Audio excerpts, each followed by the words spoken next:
Hello everyone, good morning. সবাই কেমন আছো? আর আমি শুভ। তো আরও একটা মিনি ব্লগ নিয়ে চলে এসেছি। তো ভিডিওটা কেমন লাগবে সবাই কিন্তু কমেন্ট করে জানাতে ভুলো না। আর প্লিজ প্লিজ প্লিজ একটা লাইক করতেও ভুলো না কিন্তু।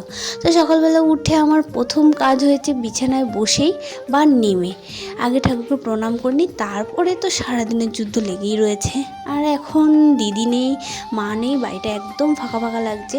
তো বাবুর স্কুল আগে মর্নিংয়ে ছিল, এখন একটু বেলায় করে দিয়েছে, যেমন আগে 10টার সময় থাকতো সেম ওরকম। তো তার জন্য আস্তে আস্তেই কাজ সারছি, কোনো তাড়াহুড়ো নেই। আর আমার ছেলে ঘুমাচ্ছে, এখনও ওঠেনি। আর এই যে আমার ভিডিও করা দেখে ও একটু পোজ দিয়ে নিল। আমি যে কি তুই ফটো তুলবি, দেখে ওখানে দাঁড়িয়েই আছে।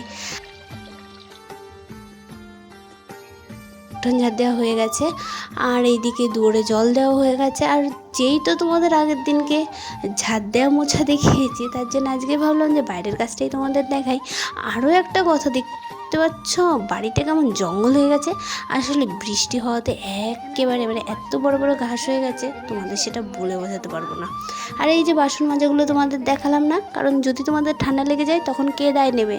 আমি বাবা পারবো না। তো দেখো বাসন মেজে এখানে উপুর করে দিয়েছি।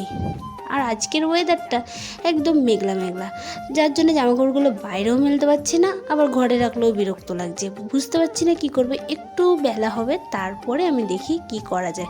আর আমার ছেলে ঘুম থেকে ওঠার পরেই মাসি বাড়ি যাবো রোজকার কাণ্ড। স্নান করে এখন চলে এসেছি চা খেতে।